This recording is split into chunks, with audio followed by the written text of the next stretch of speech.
6-7 মাস নাচবেন ভাই, আবার গান নাচে মা আর বাপ না ভিডিও করি আমার ময়নার 6 মাস বয়স হয়েছে, এটি আমার ময়না নাচব জানে। তোমার মা বউ নাচবি গানাই, তার বেবি নাচবো নাকে এরকম করবি না, লজ্জা হয় না তুমি যে তোমার বেবি নাচে ফেসবুকে রাইস আমার ময়না না 6 মাস নাচ করবা, বুঝা যায় তোমার মায়ের বইয়ে এই ফোনাই পেলক নিয়ে নাচানাচি ভিডিও দিয়েছে, ঠিক না বেশি ঠিক তা না। তোমার বেটি যদি 6 মাস 6 বছর 3 বছর কোরআন তেলাওয়াত করতো, সূরা ফাতিহা পড়তো, সূরা নাস পড়তো, সূরা ফিল পড়তো, ফেসবুকে ছাইড়ে দিতা জানগর মেয়ে না এই 6 মাসে এই 9 মাসে সূরা ফিল পড়া শিখছে, সূরা ফাতিহা পড়া শিখছে। আমিও দোয়া করতাম আল্লাহ নেককার পরহেজগার বানিয়ে দাও, ঠিক না বেশি ঠিক তা তো না।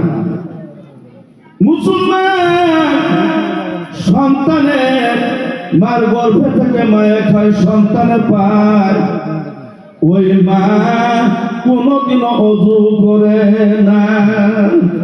গর্ভের সন্তান থাকলে প্রত্যেক মুহূর্ত খেয়াল রাখবেন আমি যাতে এক মুহূর্ত সময় বেকার অজু থাকি, অজু সহকারে থাকা দরকার। সন্তান যখন গর্ভ থেকে ডেলিভারি হয় 2-3 মাস বয়স মায়ে খারাপ খাইয়ে দুধ খিলে, খারাপ পাইবেন না এই শব্দগুলি পাওয়া লাগে না, বাধ্য হয়েছে বৈশাখ খিলায় অজুতে খিলায় বে অজুতে খিলায়।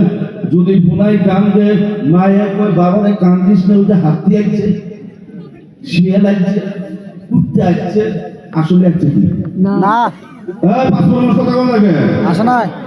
এই যে মায়ে কয় বাবা কান্দিস না, হাতি আসছে, আসছে কি না আবার শোনা যায় না বাবা।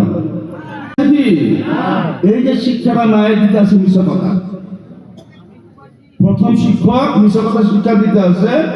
4-5 বছর যখন বয়স হয় এই বাপের পরের টেহানা নিয়ে কয় আল্লাহর কসম আব্বা আমি টেহা নেই নাই, ঠিক না ঠিক ঠিক।